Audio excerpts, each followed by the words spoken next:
আর এই সময়ে বিষয়টা বলার দরকার, ইরানের যারা রাফেজি শিয়া তারা আল্লাহ রাসূলের স্ত্রীদেরকে, সাহাবীদেরকে, তাবেঈদেরকে কাফের বলে থাকে এবং অভিশাপ দেয় তারা সব সময়। তার মধ্যে এদের লিডার হলো যে মরে গেছে বোমা হামলায় আয়াতুশ শয়তান, এ একজন। আল্লাহর কাছে দোয়া করি, দুই কুত্তায় মারামারি লাগছে, আল্লাহ যেন দুইটাকে ধ্বংস করে, বলেন আমিন। এই রাফেজি শিয়াদের উৎপত্তি হলো ইহুদিদের থেকে, এবং রাসূলুল্লাহ সাল্লাল্লাহু আলাইহি ওয়াসাল্লাম বলছেন 13,343 নম্বর হাদিস মুস্তাদ আহমদের মধ্যে এসেছে যে দাজ্জাল আছে আসবাহান শহরে, আর আসবাহানটা হলো ইরানের তেহরান থেকে 441 কিলোমিটার দূরে। যখন দাজ্জাল বের হবে তখন দাজ্জালের সাথে 70,000 ইহুদি থাকবে। এই ইরানের রাফেজিরাই দাজ্জালকে প্রতিপালন করছে, হাদিস অনুযায়ী বোঝা যায়। আর এরাই মধ্যপ্রাচ্যের সুন্নিদেরকে, কোটি কোটি সুন্নি মুসলিমকে এরা হত্যা করেছে। ইয়ামানে, সিরিয়ায়, দেখছেন আজকে সিরিয়ায় মিষ্টি বিতরণ করছে, এটা কি দেখছেন আপনারা ছবিটা? এটা দেখতে পাবেন না আপনারা, এটা তো খেয়ালই করবেন না, এটা আপনারা খেয়াল করবেন না। রাস্তায় দাঁড়িয়ে নারী পুরুষ সিরিয়াতে মিষ্টি বিতরণ করছে, কারণ এই খোমেনি সিরিয়ার 30 লক্ষ মানুষকে হত্যা করেছে। এর আগে এক শয়তান ছিল কাসেম সুলেমানি, একে মারছে। আমি কথাগুলো বলছি আপনাদের মনের বিরুদ্ধে যাচ্ছে, বলার পরেও বলছি যে একজন সাহাবীকে গালি দিবে আর যদি আপনি তার পক্ষে হন তাহলে আপনি কাফের হয়ে যাবেন।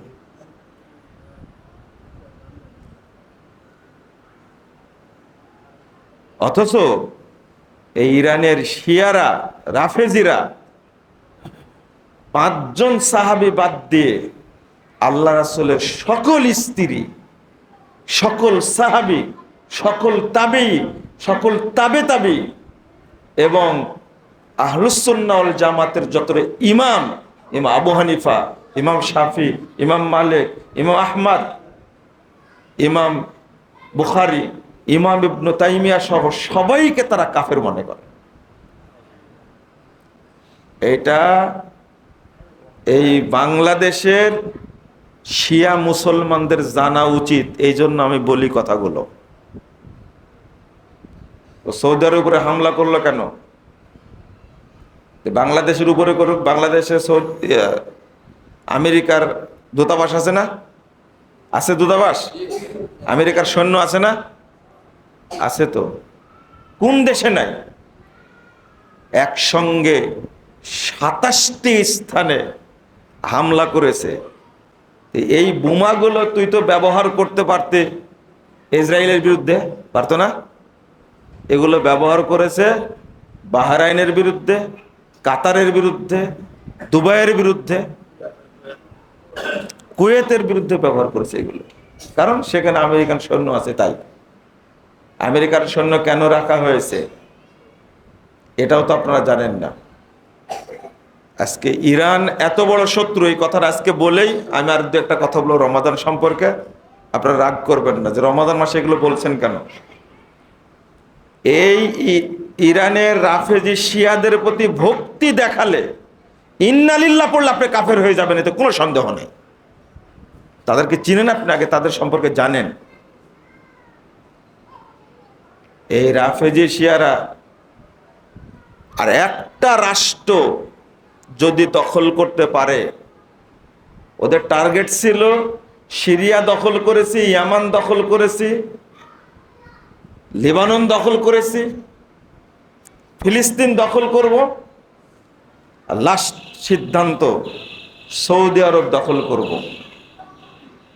সৌদি আরব দখল করলে তাদের মিশন শেষ। আমরা দোয়া করি এই একটি মাত্র রাষ্ট্র সৌদি আরব না থাকলে কোরআন এবং সুন্নাহর আলো থেকে সারা পৃথিবী বঞ্চিত হতো, সারা পৃথিবীতে পাওয়া যেত না। আপনি আগের ইতিহাসগুলো পড়বেন, আগের ইতিহাসগুলো আমি অবশ্য সবগুলো সাল বাই তারিখ রান্তির বেড়া জেলা একামতের দিন বইয়ের মধ্যে আমি অন্তর্ভুক্ত করে দিছি, যেন কেউ ধোঁকা দিতে না পারে। বইটা খুব তাড়াতাড়ি বের হবে ইনশাল্লাহ। এই যে সৌদি আরব রাষ্ট্রটা যে কিভাবে টিকে আছে, এটা আল্লাহর কত বড় রহমত। মাত্র 103 বছর আগে এই সৌদি আরবে কাবার মুসাল্লা ছিল 4টা। কয়টা? 4টা। হানাফি, শাফি, মালিকি, হাম্বলি 4টা মুসাল্লা ছিল। সেখানে মুহাম্মদুর রাসূলুল্লাহ সাল্লাল্লাহু আলাইহি সাল্লামের মুসাল্লা ছিল না। বাদশা মোহাম্মদ বিন সৌদ 4টা মুসাল্লাকে ভেঙ্গে দিয়ে মুহাম্মদুর রাসূলুল্লাহ সাল্লাল্লাহু আলাইহি সাল্লামের মুসাল্লা প্রতিষ্ঠা করেছেন। আপনারা দোয়া করবেন যে মুসলিম বিশ্বের জন্য শুধু মুহাম্মদ সাল্লাল্লাহু আলাইহি সাল্লামের আদর্শ থাকে, সব আদর্শ যেন ধ্বংস হয়ে যায়। এটা আল্লাহর কাছে বলবেন। আজকে মক্কা মদিনাকে তাক করে আছে যে কিভাবে মক্কা দখল করা যায়, মদিনা দখল করা যায়। শিয়াদের এই স্বপ্ন ইনশাআল্লাহ কোনোদিন পূর্ণ হবে না, ইনশাআল্লাহ। আপনার ছোট্ট একটা কথা বলি, যখন ইসরায়েলে হামলা চালাচ্ছিল ইরান, আর ইসরায়েল যখন হামলা চালাচ্ছিল ইরানে এবং লেবাননে, ঠিক ওই মুহূর্তে বাশারের বিরুদ্ধে আহলে সুন্নাহ ওয়াল জামাত যারা, এই যে মোহাম্মদ আল সারা আল জুলানি, ইনি কিন্তু আহলে সুন্নাহ ওয়াল জামাতের আমাদের আকীদার মানুষ, বলেন আলহামদুলিল্লাহ। যখন দেখলো বাশার টিকতে পারছে না, মজার ব্যাপার কি জানেন? লেবানন যুদ্ধ বন্ধ করে দিল, ইসরায়েল যুদ্ধ বন্ধ করে দিল, ইরানও বন্ধ করলো। বন্ধ করে বাশারকে বাঁচানোর জন্য সিরিয়ার দিকে চলে গেছে তারা। এমন জিনিস এই ইরান, তারা সবাই কি হয়ে গেছে এখন? এক হয়ে গেছে। আমি এই জায়গায় এসে আপনাদের বলতে চাই, শিয়াদের সম্পর্কে সচেতন থাকুন। শিয়াদের বিরুদ্ধে কথা বললেই বাংলাদেশের বহু মুসলিম আমাদেরকে গালি দেয়। আমি এখন বলি, বাংলাদেশে মুসলিম বেশি নাই, শিয়া বেশি আছে। শিয়া আকীদার লোক বেশি আছে বাংলাদেশে। যারা মা আয়েশাকে গালি দেয় আর তাদেরকে যারা আদর্শ মনে করে, ওরা মুসলমান? আপনি বলেন দেখি, মুসলমান তারা? কিভাবে সম্ভব? যারা আবু বকরের নাম দিয়েছে ফেরাউন, আস্তাগফিরুল্লাহ, যারা আবু বকরের নাম দিয়েছে, কে উমর রাদিয়াল্লাহু নাম দিয়েছে হামান, যারা কোরআনকে বিকৃত করে 90 পারা করেছে, এরা মুসলমান? কোরআনের একটা অক্ষর চেঞ্জ করলে মুসলমান থাকবে? তাদের প্রতি আপনাদের এত ভক্তি কেন? 5 কোটি মানুষকে হত্যা করেছে এই ইরানে, সব ছিল আহলে সুন্নাহ ওয়াল জামাত। প্রতিদিন সুন্নিদের দোয়া করা উচিত, আল্লাহ যেন এই ইরানের শিয়াদেরকে ধ্বংস করেন। বলেন আমিন, বলেন। আজকে ইয়ামানে সুন্নিদেরকে 10,000 আলেমকে হত্যা করেছে এই খোমেনি। আল্লাহ এক সময় সুন্নিদের সময় দেন, কখন দিবেন সেটা আমরা জানি না, এতটুকু মনে রাখবেন। আল্লাহ যেন সারা পৃথিবীতে সুন্নি মুসলিমকে যেন হেফাজত করেন, বলেন আমিন। আমি বলি না যে আমেরিকা হামলা করেছে ভালো করেছে, আমি এটা বলছি না। আমি আগেই বলেছি, দুই কুকুরে মারামারি লাগছে, আপনি কার পক্ষে হবেন? বুঝেন না কথা? আপনি আকীদা বুঝবেন, ও সালাত পড়ে কি করবেন আপনি? সিয়াম পালন করে কি করবেন আপনি? যদি সাহাবীদের প্রতি বিদ্বেষ থাকে, সাহাবীদের প্রতি ঈমান রাখা হলো আকীদার অংশ। আপনি তাদের সাথে কত সুন্দর বন্ধুত্ব পেশ করছেন।